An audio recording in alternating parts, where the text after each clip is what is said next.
Bom dia, alunos do quarto ano. Vamos começar nossa aula de língua portuguesa. Hoje o nosso assunto é notação lexical. É ali no plural, notações lexicais, tá? Na folha. O que são essas notações lexicais? Nome diferente, difícil, né? O nome pode ser até um pouquinho diferente, mas a realidade é que são coisas que vocês já conhecem. Eu só vou dar uma explicação aqui de como ou por que usá-las, tá bom? Então vamos lá. Existe na língua portuguesa um número grande de notações lexicais, mas eu vou passar aqui 6 para vocês verem hoje. Mas o que tanto é essa notação lexical? São símbolos, sinais que servem para modificar os fonemas. Olha aí, voltando de novo lá na primeira matéria do início do ano, fonema, né? Porque a nossa língua é baseada nisso, né? A nossa língua, na verdade, a escrita é o que a gente fala. Então, assim, algumas palavras, algumas letras, em alguns casos, elas precisam ser modificadas. E como que faz essa modificação? Acrescentando essas notações lexicais, acrescentando símbolos a elas e faz o fonema ficar diferente. Eu vou começar aqui com um que eu acho que todo mundo conhece. E olha aí, ó, acento agudo. É esse traço aqui em cima, ó. Estão vendo? Escrevi aqui agudo para não esquecer. O acento agudo é um acento usado para abrir o som da vogal. Ele pode ser usado em todas as vogais da língua portuguesa: A, no E, no I, no O e no U. E ele faz o som da palavra ficar mais aberto. Por exemplo, a palavra jacaré tem um acento agudo no último é. Então, esse é, quando a gente pronuncia, ou seja, quando a gente fala o fonema, a gente abre mais a boca. Então, ele sai com uma força maior. Toda palavra que tem um acento agudo, a sílaba onde fica esse acento é chamada sílaba tônica, a sílaba mais forte, ok? Só que não tem só o acento agudo. Temos aí, ó, o acento circunflexo, que é esse aqui, que quando vocês são pequenininhos, né, chama de chapeuzinho do vovô. Agora não tem mais chapeuzinho do vovô, né? Todo mundo tá bem grande já, né? Todo mundo do meu tamanho já. Então vamos falar corretamente. Circunflexo. Esse acento circunflexo, ele fecha o som das vogais, ao contrário do acento agudo. O acento agudo deixa a boca mais aberta, como em jacaré, café.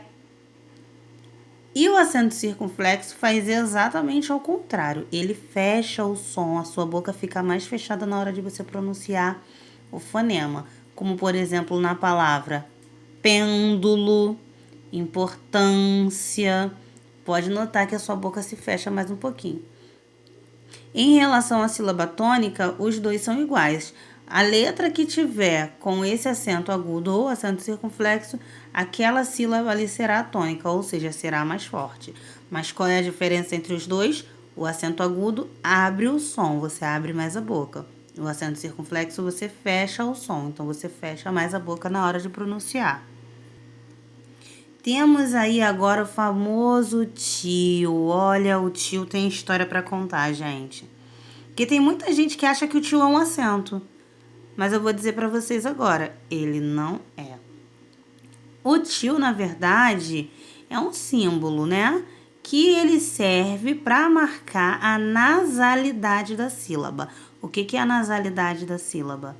São os sons nasais. Aqueles sons que parecem que a gente está segurando o nariz para falar. En, in, on, Então, o tio não é um acento. Ele é essa marca nasal para mostrar que o som está diferente. Existem muitas palavras na língua portuguesa que utilizam o tio. O tio, na nossa língua portuguesa, tá? Em outras línguas, se vocês forem pesquisar, vocês vão encontrar diferenças. Mas aqui na língua portuguesa, nem todas as vogais recebem o tio. Na língua portuguesa, as vogais que podem ter tio em cima são A, E, O. O I e o U não recebem tio, tá bom? Só essas 3 que eu falei. Agora a gente tem aqui embaixo, olha só. Eu fiz aqui com preto para ficar melhor de vocês visualizarem. Isso aqui vocês sabem o que é, né? É um C cedilha. É a letra C com uma cedilha. O C é uma notação lexical? Não, C é uma letra do alfabeto, né? O que é a notação lexical aqui? É essa cedilha, ó. Vou até circular para ficar mais fácil de vocês entenderem. Note que a cedilha, ela tem o formato de uma outra letra do alfabeto, que é a letra S, a letra de imprensa maiúscula. Qual é a função da cedilha? Lembra que eu falei, todas as notações lexicais servem para mudar os sons. O acento agudo deixa mais aberto, o acento circunflexo deixa o som fechado, o tio deixa o som nasal. E a cedilha? A cedilha transforma o som do C em som de S. Por isso a gente chama de C cedilha. Aí tem uma aqui, ó, deixa eu escrever aqui no cantinho que eu acho que dá um espaço. Quais são as letras, né, que vão acompanhar o C cedilha, ó? Sá, dá pra ler, né? Só e Su. Por quê, gente? Porque eu disse que essa cedilha embaixo, ela serve para transformar o som do C no S. Então, C com A faz K. Se eu colocar cedilha, o K vira Sá. C com O faz Có. Colocando a cedilha, vira Só. E C com U faz Cu. Mas se eu colocar cedilha, vira Su. O que acontece que muitas pessoas, adultos, crianças, adolescentes, escrevem errado? Eles colocam cedilha no C com E e no C com I. Mas por que aqui no C com E e no C com I não pode ter a cedilha? Pelo que eu acabei de explicar. Se a cedilha serve para fazer o som do S, eles não precisam. Por quê? C com E faz Sé.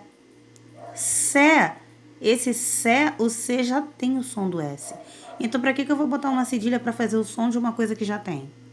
A mesma coisa acontece no C com I. C com I faz Si. Não precisa transformar em som de S, ele já é o som do S.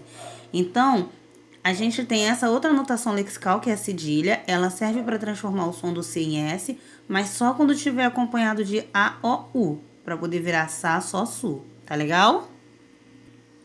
Temos aí mais uma notação lexical, que é o hífen. Esse hífen é um tracinho, olha ele aqui em cima que eu fiz de vermelho, ó. E para que ele serve? Dentre muitas funções, as mais usadas são essas duas que eu coloquei aqui como exemplo. Primeiro, para separar sílaba. Ah, mas a gente só separa a sílaba quando é um dever de separar a sílaba. Claro que não, né?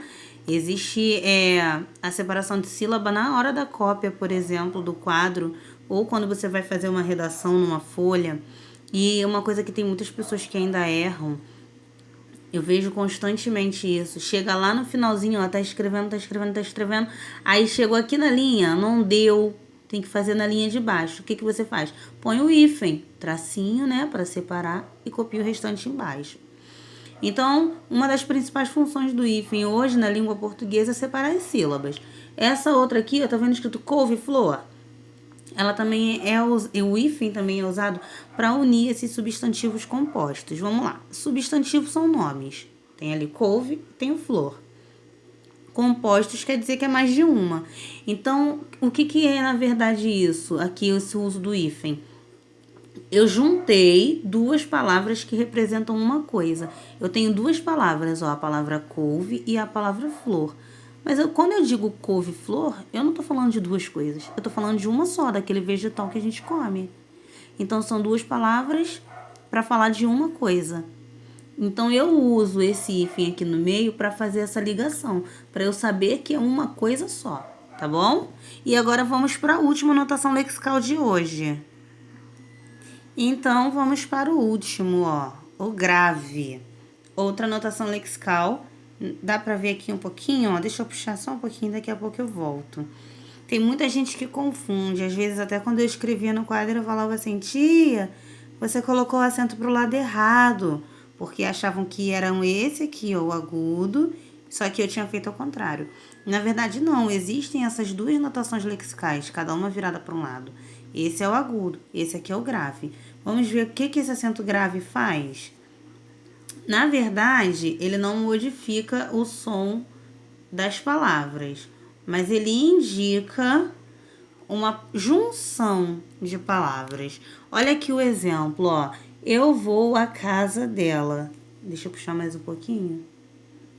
Esse A aqui, está vendo? Ele recebe essa crase, que é esse acento viradinho. Por quê? Porque ele está indicando, ó, que essa palavra aqui, casa, é uma palavra que está no feminino. A casa. Feminino, tá vendo?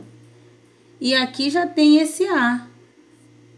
Então, eu não poderia escrever eu vou à casa dela. Então, eu juntei esses dois A aqui. E virou o A com a crase. Conseguiram entender? Deixa eu fazer aqui embaixo de novo, ó. Já tinha o A. E aqui tava o casa. Aí, eu vou repetir esse A. E esse aqui, casa, significa a casa. Então, a frase ficaria: eu vou à casa. O que eu faço, então? Eu pego esses dois A aqui e junto no A com a crase, que é com o tracinho em cima. Entendido? Essas são algumas das notações lexicais, né? Que nós conhecemos na língua portuguesa. Já existiram outras e hoje em dia não são mais usadas, que é a que a gente chama de cair em desuso, né? E a gente vai estudar muitas outras ainda, vocês vão rever isso aqui muitas vezes, até porque são muitas palavras na língua portuguesa e são muitos acentos, muitas notações, muitos tracinhos. Tem outras funções também, eu falei algumas delas aqui. Se vocês tiverem algumas dúvidas, é só me chamar lá pra gente tirar. Mas eu fiz aqui um resumo, né, do que elas significam. Façam a atividade e eu estou lá esperando por vocês, tá bom? Tchau!